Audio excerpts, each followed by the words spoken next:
Hello, everyone, and welcome to our 5-Minute Virus-Free Friday, a little inspiration where you will not hear the 5 syllables of coronavirus, I promise.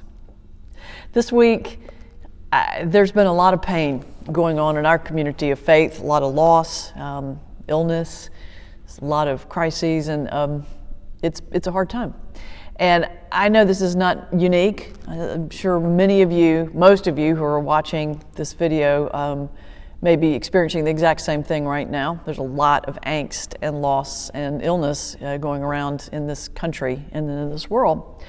And like me, you may have been praying a lot. I know I had been or have been.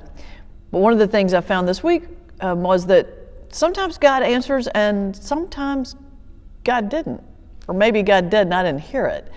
But I was just kind of struggling with this idea of when God seems silent.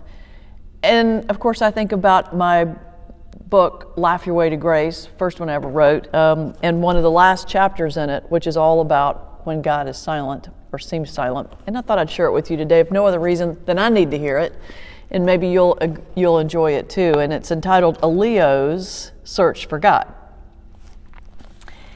I'm a spiritual seeker and a Leo. As such, I prefer chatty, outgoing deities. I want a God who wants to talk about the same things I do, that is, me. A God who tells me when I wake up each morning that I look gorgeous. A God who says, I love you every 5 seconds and you are so fabulous every 10. I mean, I didn't ask to be born in August.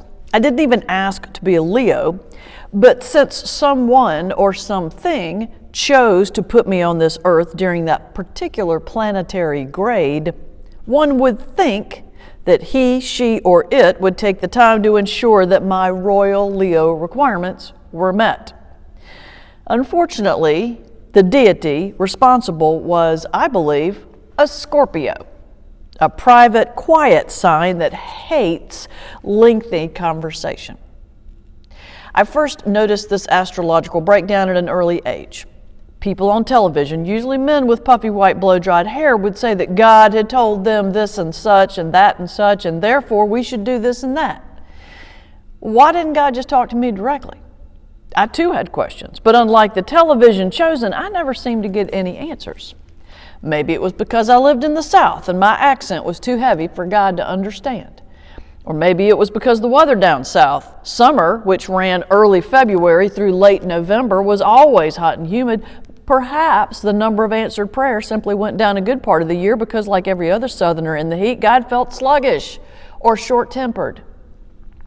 Or maybe it was because God simply had too many prayers to answer. I mean, there's 6 billion people inhabiting the earth. If half are asleep at any given time and only 10% of the 3 billion who are awake felt like praying, that's still millions of people praying.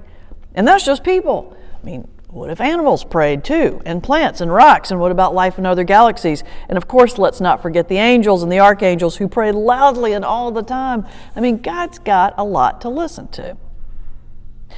Alas, none of those excuses made me feel any better. The only thing that did make me feel better was something I learned later in life. My struggle was not limited to Leos.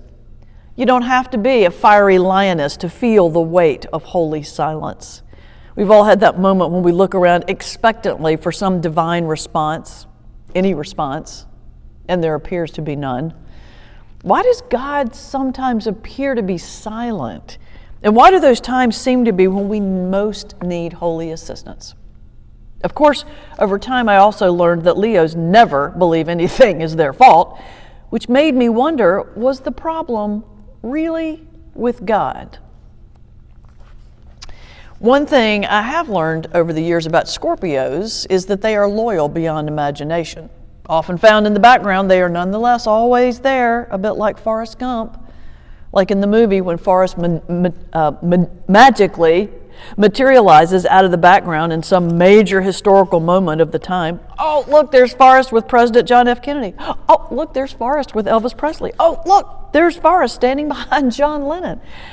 You just had to look closely to see him, but he was always there. Not so unlike a Scorpio god. The ancient Celts apparently agreed with my assessment that God was a Scorpio. In Celtic spirituality, in order to find God, you had to look pretty hard. But if you looked in the right place, God was always there. One of those places is what the Celts deemed thin places. Places where the boundary between the human and holy is so thin, so transparent, you can almost break through. These are places where the secular and holy, earth and heaven, ordinary and sacred come together. As the theologian Marcus Borg explains, thin places are places where the veil momentarily lifts and we behold God. Thin places can take many forms. Some are geographical, like the desert, for example. Others might be found in music, poetry, art, or literature. Sometimes even people can encounter thin places, a point where we are able to encounter the holy. Sometimes we can do it even through people themselves. Another thin place we often don't think about is laughter, because laughter clears our heart of insecurity, neediness, and stale expectations. It opens our heart anew for words or songs or silence we were meant to receive. With laughter, our hearts are laid bare before God. Whatever case it is, we are looking for a place where all things are stripped away and life is down to its bare essential. After much angst and hand-wringing and throwing rocks at the sky, I've come to the conclusion that God is silent through no fault of God. The Trappist monk Thomas Merton said, "Life is this simple. We are living in a world that is absolutely transparent, and God is shining through it all the time. This is not just a fable or a nice story. It is true. And if we abandon ourselves to God and forget ourselves, we see it sometimes." In the end, I still see myself as a Leo with a Scorpio creator. But through laughter, I found a thin place where even Leos and Scorpios are compatible. A point where we let go and stop trying to make God into something. A place of repose where, resting in the mystery, we simply await God to reveal God's self in God's own time. No expectations, no disappointments, just faith that what comes is holy and right and meant to be, Scorpio, Leo, or whatever.